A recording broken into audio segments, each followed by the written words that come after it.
जी बच्चे, today we are going to discuss recreating history through language, allegorical significance of Suleri's meatless days.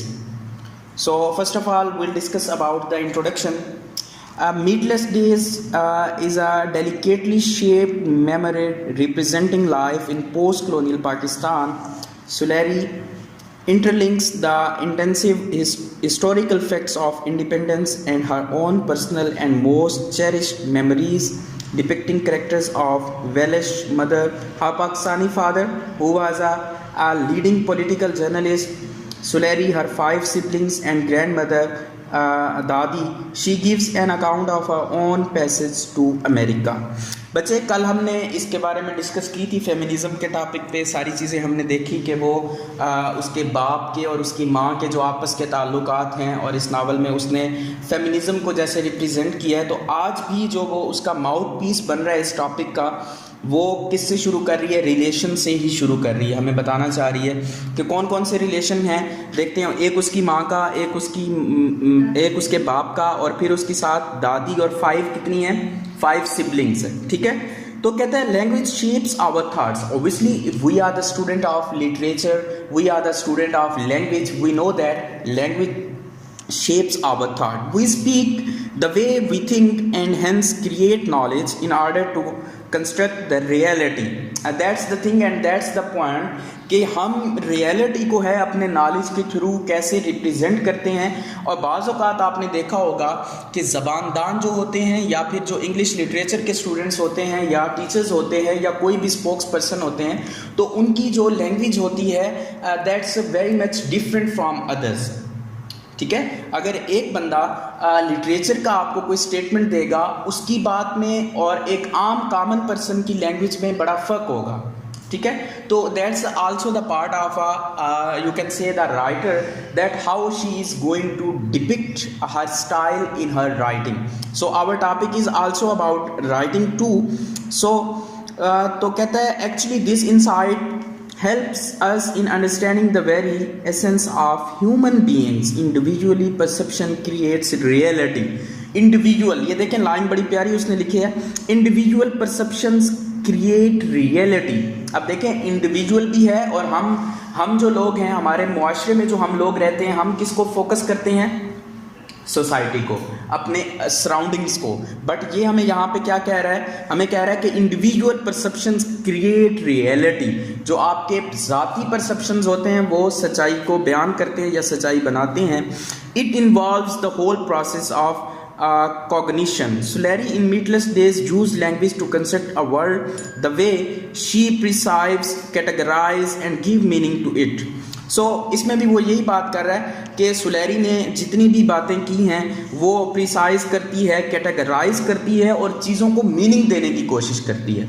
अब बच्चे, ये थोड़ा सा एक टॉपिक जो है राइटर का, इसमें इन्फ्लुएंस कितना है? काफ़ी सारा है। राइटर मैंने आपको पहले भी ये चीज़ें डिस्कस कर चुका हूँ कि हर राइटर का एक अपना स्टाइल होता है। ठीक है, तो अब इसमें उसमें राइटर में कितना कमाल है कि वो अपनी स्टाइल से जो है अब चीज़ों को एक्सप्लेन करने की कोशिश करता है। तो यहाँ पे जो हम डिस्कस करने जा रहे हैं वो सारा सुलेरी का स्टाइल है कि उसने किस तरह अपने लैंग्वेज के स्टाइल से चीज़ों को इंटरप्रेट करने की और उनको रिप्रेजेंट करने की कोशिश की है। In meatless days, use language to construct a world the way she perceives, categorize and give meaning to it. It is an attempt to make the family history, relationship, private and public events, and significantly the historical facts after the creation of Pakistan. Now that's our point, and in this line she is going to depict on the main theme of this topic. That now I am going to repeat the lines. You have to be careful and listen it very carefully. It is an attempt to remake the family history. देखें बच्चे, गौर से देखें। It is an attempt to remake, ठीक है, चीज़ें दोबारा से remake की गई हैं जनाब। द फैमिली हिस्ट्री, अपने ख़ानदान की हिस्ट्री को, रिलेशनशिप कौन से थे जो उस नावल में डिस्कस किए गए हैं? उसकी माँ होगी, उसका बाप हो गया, उसके सिबलिंग्स हो गए, उसकी दादी हो गई। Private and public events and significantly the historical facts after the creation of Pakistan. Now you have to put your efforts here that she is going to discuss about the partition. Now that's our point we have to discuss here कि अब मैंने आपको उस दिन भी बताया था कि पाकिस्तानी राइटर्स जो हैं वो ज़्यादातर किस पे बात करते हैं। जो पाकिस्तानी राइटर हैं वो पार्टीशन पे ही बात करेंगे ज़्यादातर, जो वुमेन्स राइटिंग के बारे में ज़्यादा बात करते हैं। तो वो पार्टीशन के तनाजुर में देख के हमें फेमिनिज़म की बात भी बताते हैं, नावल की बात भी बताते हैं, और फिर साथ साथ हमें फेमिनिज़म और ये सारे एस्पेक्ट डिस्कस करते हैं। तो इसी एक लाइन में उसने बड़ा खूबसूरती से जो है इसको बयान कर दिया। नेक्स्ट देखते हैं बेटा, ideas and stories are personal. अब देखें, ideas and stories are personal, चीज़ें तब तक पर्सनल होती हैं जब तक वो आप तक आपकी अपनी होती हैं, ठीक है। अब राइटर के जो आइडियाज़ हैं और उसकी जो स्टोरीज हैं ऑब्वियसली वो पर्सनल हैं, ठीक है, क्योंकि वो खुद लिख रहा होता है, उसकी अपनी दिमाग, उसका अपना दिमाग काम कर रहा होता है, उसकी अपनी फीलिंग्स, उसके अपने इमोशंस। अब अगर आप देखें एक पोइट और एक writer, there is a great difference between them ना। एक पोइट जो होता है वो फीलिंग्स और इमोशंस को भी पुट करता है। अब एक दूसरी तरफ एक सिंपल राइटर है, या फिर उसको आप किसी और तनाजुर में देख सकते हैं, तो उसमें वो एज कंपेयर टू हिम और हर वो चीज़ें इतनी क्लियर नहीं होंगी जितनी एक पोइट कर सकता है। So now that's the point of a writer, that how he और she can depict the things in her style.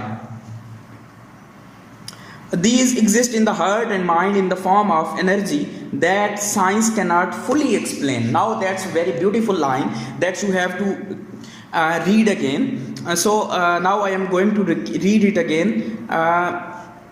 These exist in the heart and mind in the form of energy that science cannot fully explain. कहता है कि ये दिलो दिमाग की बातें हैं जो कि फुली एनर्जी के साथ एग्जिस्ट करती हैं और साइंस इनको एक्सप्लेन नहीं कर सकता। आप देखें ना, अब स्टूडेंट हैं आप लिटरेचर के, ठीक है, तो आपका ज्यादातर जो लिंक है वो इमोशन से है, फीलिंग से है। ऑब्वियसली आपने पोएट्री के जो तारीफ पढ़ी है उसमें भी वो ज्यादातर बातें किसकी करती है, करता है powerful emotion, strong feelings and weak correcting जो ऑब्वियसली। तो अब देखिए वो यही हमें बताना चाह रहा है कि ये जो चीजें हैं ये उसका अपना पर्सनल पार्ट होती हैं और उसी के थ्रू जो हैं वो उनको डिपिक्ट करने की कोशिश करता है या करती है। There are further transferred the people through language, oral and written. अब देखें बच्चे, लैंग्वेज की बात हो रही है कि लैंग्वेज के थ्रू शायर या शोयरा या जो भी है बात करने वाला वो किस तरह चीज़ों को डिपिक्ट करता है। थोड़ा सा टिपिकल टॉपिक है बट आपने केयरफुल रहना है इसके बारे में। कहता है these are further transformed to people through language, oral and written. Now the point is that कि चीज़ें कन्वे किससे की जा रही हैं बेटा, लैंग्वेज से। अब लैंग्वेज किस फॉर्म में हो सकती है, या तो वो ओरल हो सकती है या फिर वो रिटन हो सकती है। यही हमारा लिटरेचर का पार्ट भी यही चीज़ें होती हैं, या फिर वो ओरल होती हैं या फिर क्या होती हैं, रिटन होती हैं। तो एक राइटर के लिए भी यही चीज़ें ज़रूरी हैं। There cease to be a single story, then the personal becomes political. Sulleri depicts an entirely changed picture of her family and public life. She writes as she sees, but there are different ways of seeing. She shares her way of seeing with readers. She rewrites the tale of nostalgia where she hedges feminism. अब देखें बात कहाँ पे आ गई, सारी बात कर करा के वो हमें बता रहा है कि उसने वही चीज़ें लिखी हैं जो उसने देखी हैं, जो उसकी फैमिली के साथ हुई हैं, जो उसके खुद के साथ हुई हैं। उसने कुछ ऑटोबायोग्राफिकल एलिमेंट्स के ज़रिए बताई हैं हमें, कुछ कैरेक्टर्स के ज़रिए बताई हैं, और कुछ बातें फिर वो आखिर पे कहाँ पे ले आई है, सारी चीज़ों को पकड़ के वो कहाँ पे ले आई आखिर पे, फेमिनिज्म पे। She is born when Pakistan is born, वो तब पैदा हुई जब पाकिस्तान बन चुका था। The undercurrent in her text is the turmoil in her family, parallel to situation in the country. Both ways she addresses the theme of dislocation. She is reworking it. She tries to find the place in the history. Her language work is so powerful that access is denied to everyone. Readers have developed language work is so powerful that develop a political and social understanding of the context Sulleri wrote in. अब देखें वो यही बताने की कोशिश कर रहा है कि सुलेरी ने क्या किया, एक अपने स्टाइल में चीज़ों को डिपिक्ट करने की कोशिश की, और उसने कोशिश की कि वो किसी तरह अपनी चीज़ों को, शी इज़ रीवर्किंग इट, वो उसके ऊपर काम करती रही। both ways she addresses the theme of dislocation. अब देखें डिसलोकेशन को हम यहाँ पे कैसे एक्सप्लेन कर सकते हैं कि पहले वो अगर पार्टीशन की हम बात करें, लोकेशन एक चीज जगह एक जगह का एक चीज का एक जगह पे पाया जाना, डिसलोकेशन वहां से मूव कर जाना या अपनी जगह से उखड़ जाना। तो यहाँ पे हमारा फिर कौन सा पॉइंट हम डिस्कस करेंगे, पार्टीशन, कि किस तरह वो हमें हालात बताती है पाकिस्तान बनने से पहले। अब हम वापसी सितवा में भी यही चीजें डिस्कस कर चुके हैं कि कैसे उसने पाकिस्तान बनने से पहले के हालात बताए और फिर पाकिस्तान बनने के बाद में। Basically that's the dislocation which she uses here. So the point is that how the writer is going through the things with his language. So now the topic is clear. Everyone is getting my point. बच्चे, Durdana, are you getting? कुरकुलैन बच्चे, राबिया, असमत, everything is clear ना, कि हम क्या बताना चाह रहे हैं कि सारा सुलेरी ने अपनी लैंग्वेज के थ्रू चीजों को किस तरह डिपिक्ट करने की कोशिश की है। Now that's our point and that's our topic.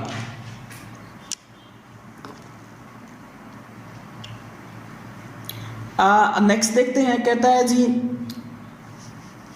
She chooses food as a fundamental nostalgic link for rewriting the theme of dislocation to smell original kitchen and household of homeland. She also discussed her life in America, but not in terms of regionalism or racism. She looks at it from outside perspective. Sometimes she untangles the facts successfully. Many a times it hard to interpret her language. अब देखें, वो हमें बता रहा है कि उसने अपने हालात बताए, अपनी किचन के हालात बताए, अमेरिका के बारे में बात करती है, पाकिस्तान के बारे में बात करती है, लेकिन वो हमें ये बताना चाह रहा है कि बाज़ बात वो ऐसी लैंग्वेज यूज कर जाती है जिसे इंटरप्रेट करना भी क्या हो जाता है, मुश्किल हो जाता है। Now that's the style of the writer, that how he or she is going to discuss the thing, depicts the thing, depicts the style, depicts the entire story. So now that's the thing is all about the writer, that how he or she is going to discuss. Next देखते हैं, Suleri writes meatless days in the context of creation of Pakistan.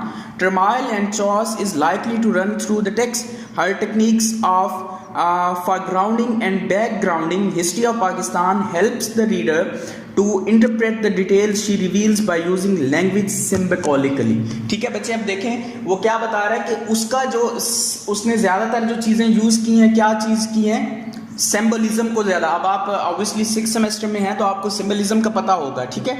तो उसने ज़्यादातर चीज़ों को, जैसा कि हमने थोड़ी देर पहले कौन सा वर्ड यहाँ पे पढ़ा था, उसने यूज़ किया डिसलोकेशन, ठीक है। तो वो उसने बहुत सारे पॉइंट पे क्या यूज़ की, सिंबलिज्म यूज़ की, और उसने अपने राइटर को सिंबलिज्म के ज़रिए समझाने की भी कोशिश की है। Her stories are not actually stories of family relationship or mere history, but implicitly indicates her notions of displacement and gender. That does not project of any means that she is ideologue. Undeniably, the language of her text portrays various aspects of her life, personal and public. She highlights the relationships of both. अब वो बताना चाह रहा है कि उसने अपने text में, उसने अपनी बातों में अपनी पर्सनल लाइफ भी बताई है, अपनी पब्लिक लाइफ भी बताई है। तो ये फिर वही बात आ जाती है कि राइटर की खूबसूरती होती है कि वो किस तरह चीज़ों को डिस्कस करता है। लास्ट पैराग्राफ देखेंगे, genetically strong Suleri's personal experience develop her intellectually into a powerful woman. ठीक है, अब देखें यहाँ पे उसने अपने आप को क्या रिप्रेजेंट किया, powerful woman through his writing. बच्चे, are you there, are you getting the point, are you okay? She records her personal experience of study. She also recounts home environment, her mother, May's marriage and her position in a Pakistani family. अब देखें वो उसने किस किस चीज़ों को, she records her personal experience. उसने अपनी पर्सनल एक्सपीरियंस को भी डिस्कस किया, उसने अपनी स्टडी को भी डिस्कस किया, और उसने जनाब इन्वायरमेंट को भी डिस्कस किया, अपनी माँ को भी डिस्कस किया, मेयर्स मैरिज को भी डिस्कस किया, और उसकी पाकिस्तानी फैमिली की जो पोजीशन थी उसको भी उसने क्या किया, डिस्कस किया through his writing. Sulary foregrounds development of each character in the text, particularly relating the story of Mastokori. Sulary demonstrate that all these characters develop within their own personal experiences of life instead of getting influence from other individuals. Her characters speak and go through their individual experiences to construct the reality of their lives. The current study discusses through the theory in relevance of the text in detail. So basically अब वो हमें यही बताना चाह रहा है कि उसने अपने हर कैरेक्टर के थ्रू एक स्टाइल को डिस्कस किया, एक थीम को डिस्कस किया. अब हर कैरेक्टर का जो है वो एक अलग माउथ पीस है. हर कैरेक्टर के अपने हालात हैं, हर कैरेक्टर की अपनी सफरिंग है, हर कैरेक्टर के अपने इंडिविजुअल मामलात हैं, उनका अपना इन्वायरमेंट है. अब उसके बाप के हालात देखें तो वो कुछ और है. मेरी बात समझ आ रही है ना? उसकी माँ के हालात देखें तो वो कुछ और हैं. सो बताने का मकसद क्या है कि वो विद इन द लैंग्वेज मुख्तलिफ किस्म के हालात हमें क्या कर रही है, बता रही है by using the symbolic elements. ठीक है बच्चे. नेक्स्ट है a saga of memory. Meatless days is a saga of memory. Saga कहते हैं तजक्कुर को, दास्तान को, कि एक दास्तान है किस चीज़ की, याददाश्त की. बहुत बड़ी एक जो यादें हैं उसने इसमें डिस्कस की हैं उसने. Meatless days is a saga of memory, food, history and nostalgia for homeland. It is not a seamless memory. She writes about excellent things in women. Meatless days, friends, sibling, her father and most dominantly dedicates a whole chapter to her mother. अब देखें उसने किस किस चीज़ों को depict किया है. She writes about excellent things in women. उसने क्या किया, excellent things के बारे में बात की जो किन में पाई जाती हैं, वुमेन के अंदर पाई जाती हैं. मीटलेस डेज, अपने फ्रेंड्स के बारे में बात की, अपनी सिबलिंग्स के बारे में बात की, अपने फादर के बारे में बात की, और मोस्ट डोमिनेंटली उसने एक पूरा चैप्टर लिखा है किसके ऊपर, अपनी माँ के ऊपर. नाउ दैट्स द थिंग कि she is going to discuss about the women's right, that how women's right were violated in the history of Pakistan, as well as in the context of you can say the partition, as well as in the before partition and as well as after partition, that how the things were being suffered by the women. And basically हम फिर घूम घुमा के कहाँ पे आ जाते हैं, feminism. Because के फेमिनिज्म का जो है वो एस्पेक्ट ही इन्हीं राइटर्स का है जो पाकिस्तानी राइटर्स हैं, जो वुमेन्स राइटिंग पे बात करते हैं ज़्यादातर, और जो ऐसे राइटर्स जिनका ज़्यादातर ताल्लुक किन चीज़ों के साथ है, पार्टीशन के साथ. क्योंकि हम इसके ऊपर बड़ी इन डिटेल बात कर चुके हैं. हमने पढ़ा आइस कैंडी मैन पढ़ा, उसके बाद पाकिस्तानी ब्राइड पढ़ा, तो उसमें भी यही चीज़ें बार बार रिवील हो रही थी कि कैसे पार्टीशन से पहले औरतों के हालात थे, फिर पार्टीशन के बाद. अब इसी में अगर मैं एक बात कोट करूं कि जैतून के आप हालात देखें कि जैतून के हालात जो लाहौर में रह रही थी वो तब कैसे थे, और जब एक वो बैकवर्ड इलाके में गई, पथरीले इलाके में गई, तो तब उसके हालात कैसे थे. So now that's the contrast between the things, that how the things were there before and how the things were in the end. Now that's the beauty of a writer, that how she is depicting the thing and she is highlighting the major issues of a character, that how she is being suffered. अब अगर हम जैतून की बात करें तो जैतून ने जनाब शहाना जिंदगी गुजारी, और फिर आखिर पे उसने राइटर ने क्या किया, उसको इलोपमेंट करवा दी. Now that's also the beauty of a writer, that how she is depicting the thing. and basically इसमें कोई राइटर का स्टाइल के अलावा जो सबसे ज़्यादा इम्पोर्टेंट बात है कि उसने वुमेन्स की सफरिंग को किस तरह एक्सप्लेन किया है. अब देखें, मैंने आपको पहले भी ये बात बताई है, only the wearer knows where the shoe pinches. हम आप उन सफरिंग को नहीं फील कर सकते, but that's the beauty of writer कि उसने ऑटोबायोग्राफिकल एलिमेंट्स को भी यूज़ किया है, अपनी लैंग्वेज को भी यूज़ किया है, सिंबॉलिक एलिमेंट्स को भी यूज़ किया है, और हमें क्या बता रही है, हमें फेमिनिज्म भी बता रही है, हमें वुमेन्स राइट्स भी बता रही है, हमें उनकी कंडीशंस भी बता रही है. तो that's all about the women.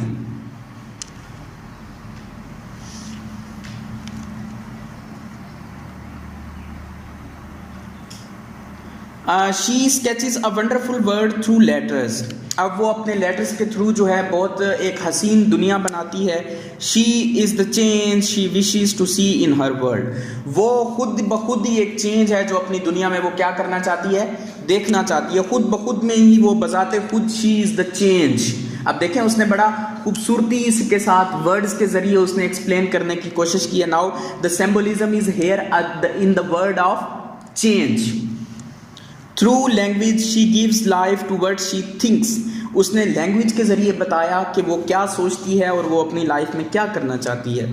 She construct a word with the concept of women not really a part of an available vocabulary.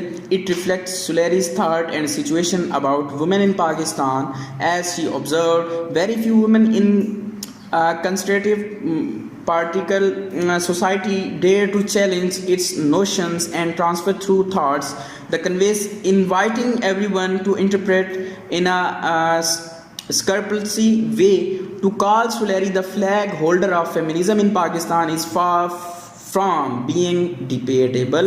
She absorbed and she shared. She was not too busy for that. Yeah, her narratives serve a mirror of the larger picture she wants to display. Now Tahira बच्चे वो फिर बात कहाँ पे आ गई है और उसने बड़ा क्लियरली कह दिया।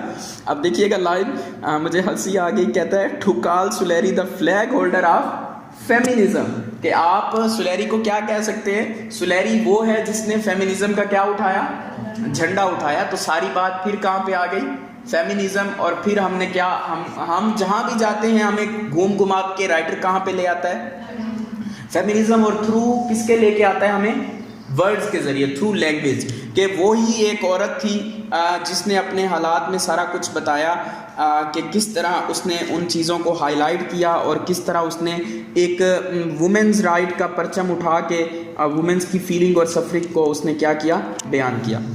Her memoir start highlighting in the position of women in the country she belongs. She uses symbolic language, yet literal meaning is also scattered through the pages to reveal the proceeding as there are. The reader many questions are the credibility of Suleri accounts become, because if we critically look at the history of post-colonial literature, we find that writing autobiographies are dangerous to a certain extent. How subjective structure can be give birth to an objective truth. अब ये एक अलहदा discuss है कि post colonial इरा में किस तरह writers के लिए ख़तरा था अपने खुद की फीलिंग्स या अपने खुद के सब्जेक्टिव और ऑब्जेक्टिव को बयान करने का, और उन्होंने किस तरह इन चीज़ों को डिस्कस किया और किस तरह इन चीज़ों को बयान करते हुए अपनी सफरिंग्स को बताया। और कहता है writing about the Muslim rituals of animal sacrifice her tone becomes bitter. अब देखें, writing about the Muslim rituals of animal sacrifice her tone became biters. ठीक है, वो जब पाकिस्तान मुसलमानों की सेक्रीफाइस, जानवरों की सेक्रीफाइस के बारे में बात करती है तो उसकी टोन, उसका लहजा क्या हो जाता है, चेंज हो जाता है, एग्रेसिव हो जाता है। Now that's the point that with in a style of a writer के वो किस तरह चीज़ों को डिपिक्ट कर रही है। शी बिकम्स क्यो on the subject of Islamic rituals, chopping up animals for God, being a native and Muslim, Suleri construct a doubtful vision about her religion that may raise speculation in the minds of the reader. The question the very doctrine of Islam and its believer. Moreover, offering sacrifice to God is not a fabrication.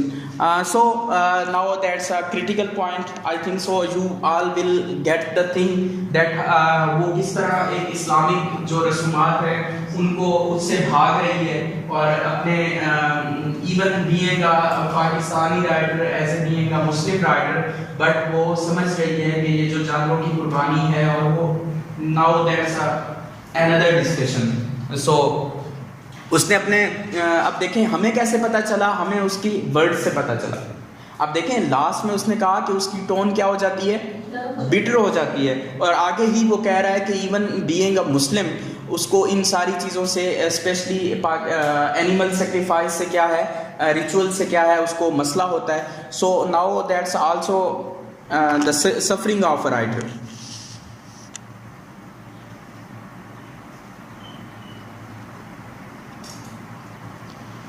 बच्चे next आएंगे, next paragraph पे कहता है Suleri's theme is dislocation and through bathos and ethos she depicts in a very episode Muslim nationhood, the foundation of two nation theory, is pushed back and religion is dragged into the political house.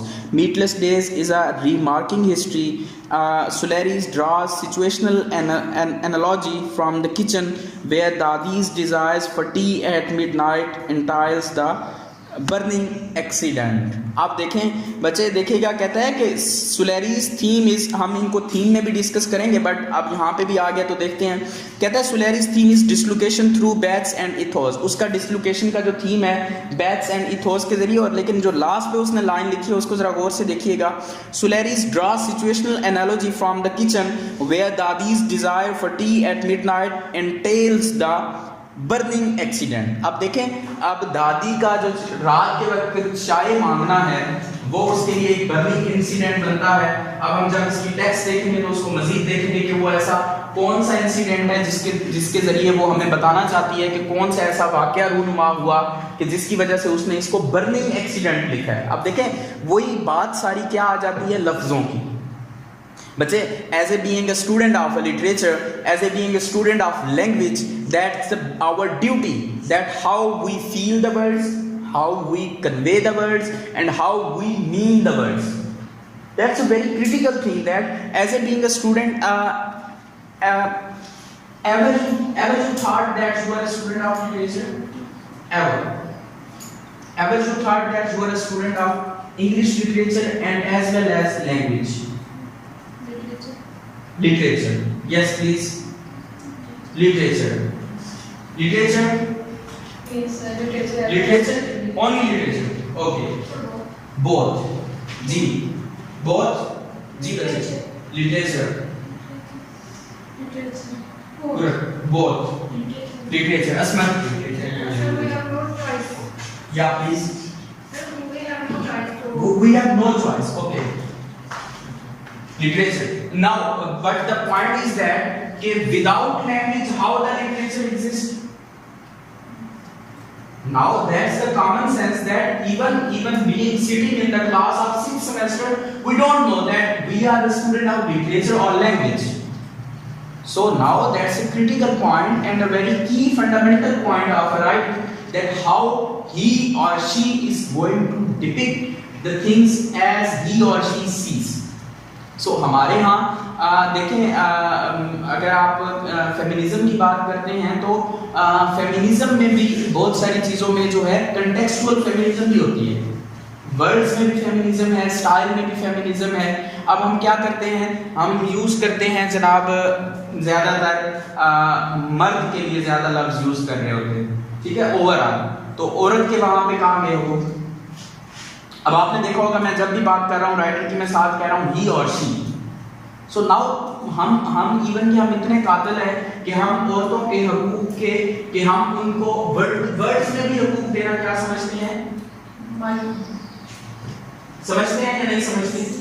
अब एक point है कि औरत के लिए जो है वो बेवा का लफ्ज तो यूज किया जाता है, बट मर्द के लिए कभी ऐसा सुना है कि वो उसको कहा जाता हो, उसका जो अदर अपोजिट वर्ड है, कभी आपने सुना उसके बारे में कहा जाता हो.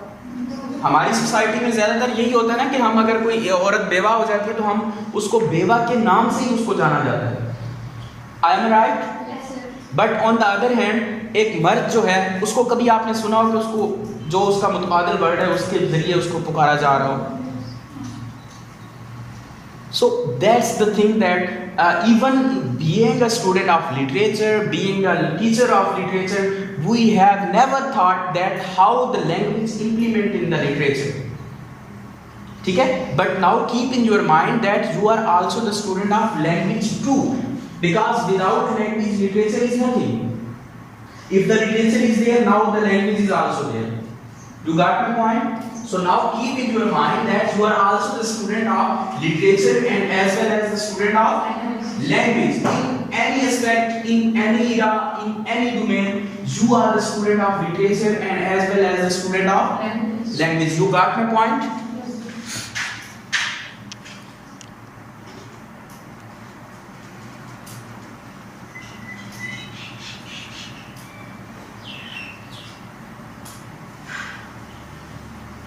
नेक्स्ट पैराग्राफ देखेंगे, कहता है the context of meatless days is the new born state and unrest in her family the dying expression of Dadi. अब देखें वो कहता है कि context of meatless day is the new born state and unrest in her family, एक नई बनने वाली रियासत की बात करती है और अनरेस्ट उसकी फैमिली में जो होता है उसकी बात करती है। द डाइंग एक्सपीरियंसेस ऑफ दादी, Iffat and her mother speaks of the anxiety that her family feels, और उसने उसकी सफरिंग को बताया, इफ़त की सफरिंग को बताया, दादी के मरने के जो एक्सपीरियंस थे उनके बारे में बताया, और जो मुख्तलिफ इफ़त के बारे में बताया, दादी के बारे में, और अपनी माँ के बारे में जो वो बातें बताती है थ्रू लैंग्वेज ही बताती है हमें।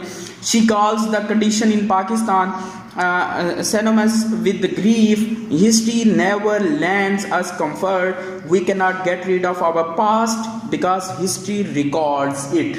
That's the very fundamental point, that history never lends us comfort. ठीक है, कभी भी हमें हिस्ट्री जो है वो हमें सच राहत और जो आप कह सकते हैं सुकून वाली जो फीलिंग्स हैं वो हमें प्रोवाइड नहीं करती, क्योंकि हिस्ट्री ज़्यादातर जो हिस्ट्री का पार्ट होता है वो क्या होता है, क्रूशली होता है, तल्ख होता है।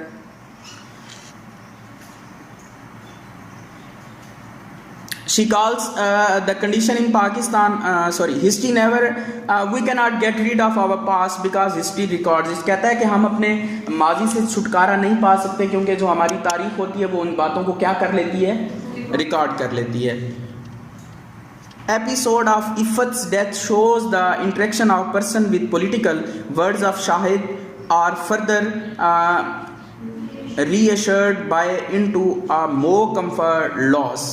आप देखें वो कहता है कि जो उसने किन किन एपिसोड ऑफ इफ़त की जो कहानी है डेथ की, और उसका जो इंटरेक्शन जो है पर्सनल और पॉलिटिकल है, और फिर जो words of Shahid are further reassured by into a more comfort loss, जो कि क्या कर देता है, उसके लॉस के बारे में हकीकत बयान करता है, कि उसको कंफर्म कर देता है। Sulari's depiction of Pakistani society and its habitual norms sounds true as the nation forgets tragedies effortlessly. Bhutto, Iffat and Mama become icons, continents on our lips.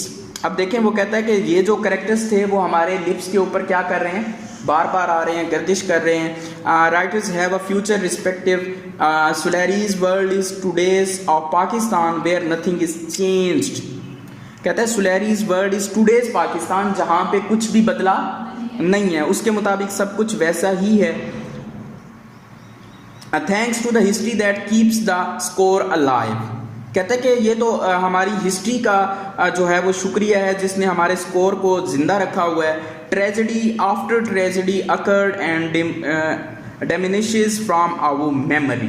अब कहता है कि ट्रेजेडी का होना और फिर ट्रेजेडी का होना वो हमारे वाक़यात जो हमारी मेमोरी में होते हैं उनको क्या कर देता है, भुला देता है। अब देखें खुदा ना खास्ता अल्लाह से लाख बार तौबा, अगर किसी फैमिली में एक डेथ होती है और खुदा ना खास्ता उसी डेथ के 4-5 दिन बाद और डेथ हो जाती है। अब जो पहली डेथ है अभी उसका गम क्या है उनके ज़हनों में है, बट एक और ट्रेजेडी होगी तो पिछली ट्रेजेडी को वो क्या करेंगे, उनके ज़हन में अब ताज़ी ट्रेजेडी आ गई ना, तो वो इसीलिए आप देखें वर्ड्स, सारी बात किसकी है, वर्ड्स की है। जो उसने बताया ट्रेजेडी आफ्टर ट्रेजेडी हमारी जो मेमोरीज हैं उसको क्या कर देती है,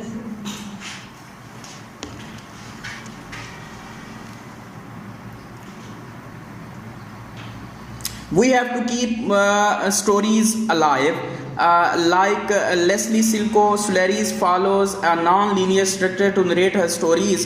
Her words contain a story of their own. Each individual character develops by experience, life, tragedies. A great deal of her narrative is inside the reader. अब देखें वो कहता है कि सबसे ज़्यादा जो बड़ी बात है, a great deal of her narrative, उसका जो बयानिया है उसकी जो great deal क्या है कि उसके अंदर ही एक राइटर है, वो खुद ब खुद ही एक इनसाइड द राइटर है, रीडर है, sorry. Stories depicts genealogy and belief. Art of narration helps in creating the history for coming generation.